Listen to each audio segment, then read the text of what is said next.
Hey YouTube, this is Adam with FAS. I'm going to kind of make a lazy video today. This is me kind of whoring out my M forgery.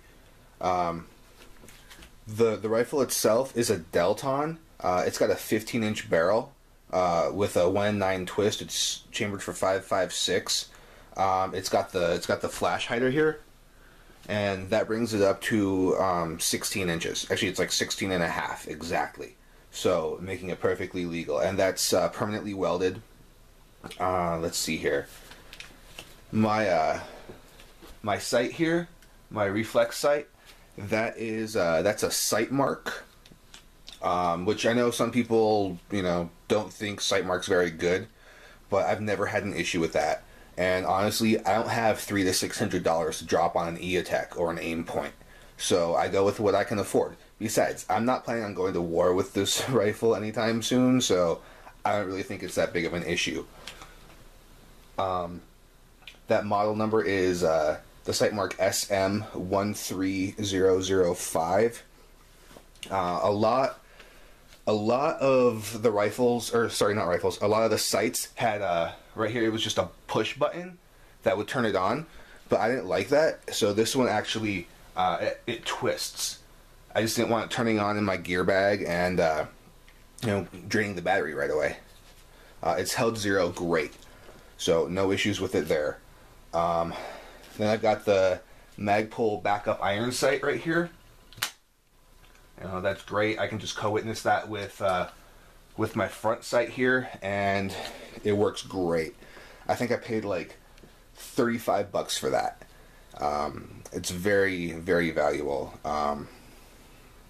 Let's see, then I've got this is a Mako. It's a 7-position adjustable foregrip. It's got a little storage compartment down here where I keep a couple of wrenches. I think I paid like $30 for that. It's great. I went through, I think, 3 or 4 different foregrips before I found one I actually liked, because I like nice stubby ones, short ones, and they were all longer, or they were fixed, or they just had a lot of wiggle room. That one doesn't move at all. Mako really did a good job on that. Let's see, the quad rail here, this is actually a no-name. Like, I have absolutely no idea who made that. I bought it off of Amazon. It's good aircraft grade aluminum, but it was like $35. Why spend a couple $100 on a Daniel Defense? We can get something that works just exactly the same for, like I said, $35. And again, I'm not planning on going to war with this gun, so I don't need anything that's really fancy. I just like the way it looks. Let's see here. I've got one of these Magpul bad levers, that clips onto that to drop the bolt. Battery assist. Just flick it from the other side and drops the bolt. It's great. It's just me being lazy, really. It's great, just so I don't have to bring my hand off the handguard and just pop that release there. I think those were like 15 or 20 bucks. They're great. They're easy to put on, and something that is definitely valuable. Let's see. I got the Magpul oversized trigger guard here. Let's see, that was like 15 or 20 bucks. And guys, if you go out and get one of those, I highly recommend getting a set of like the roll pin, like the punches, to push those little roll pins out of there. Otherwise, you will never get that on. It took me forever. Then once I got the roll pins, it was so simple.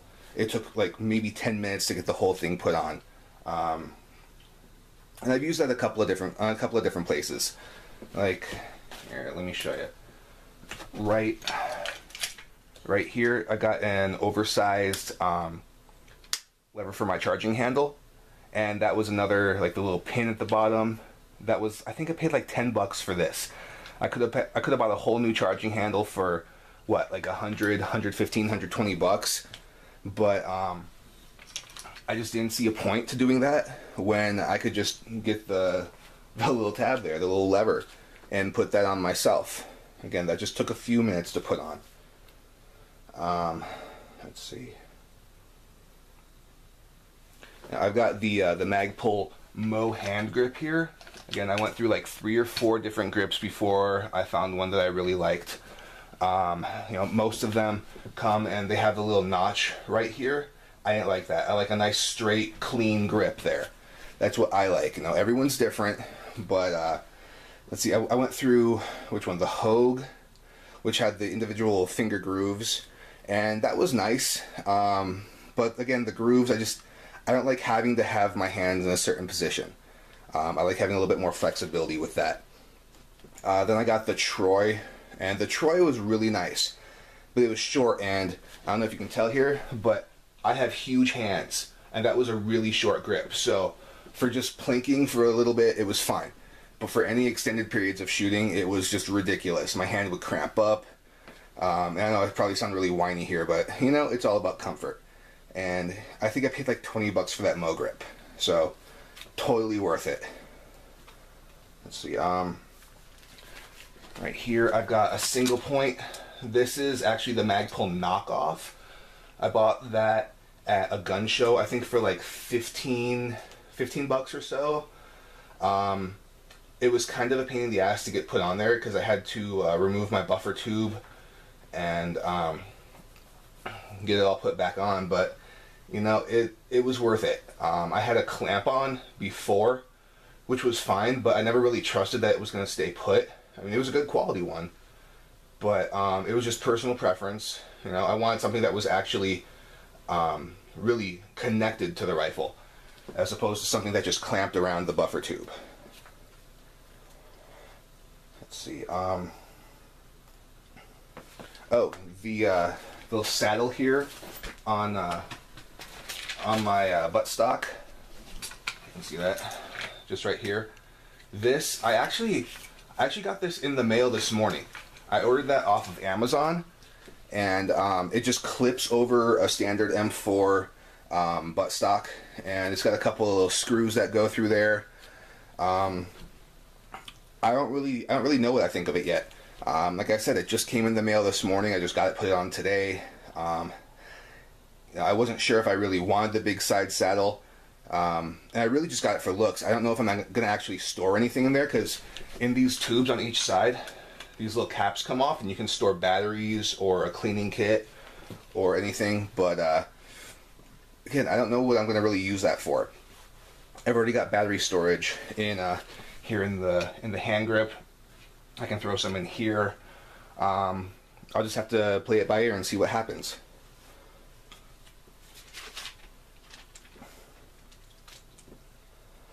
Let's see, the sling here. This is another thing. I went through probably 3 or 4 of these before I got this one. That is the Magpul MS3. So it's a single point, 2-point sling. It just clips there, and you move it back to here, and now it's a single point. I really couldn't decide if I wanted single point or 2-point, so I figured I would get the MS3 and have both, because I mean, it's modular. It does both very easily. It just takes a second to switch. Of course, you shouldn't be switching in the field anyway, but it's great. It's high quality. I mean, those guys at Magpul, they don't mess around. They make good quality stuff, and it's affordable. That's always good. Let's see here.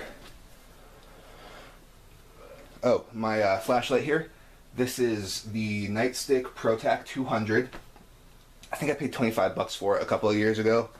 I've had to change the battery, I think, once, and I think that was just because it got left on.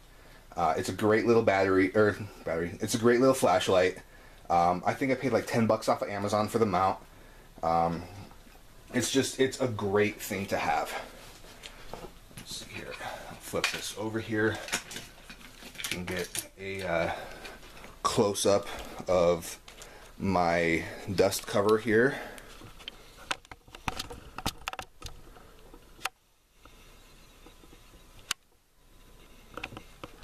I don't know if that's going to be able to focus too well.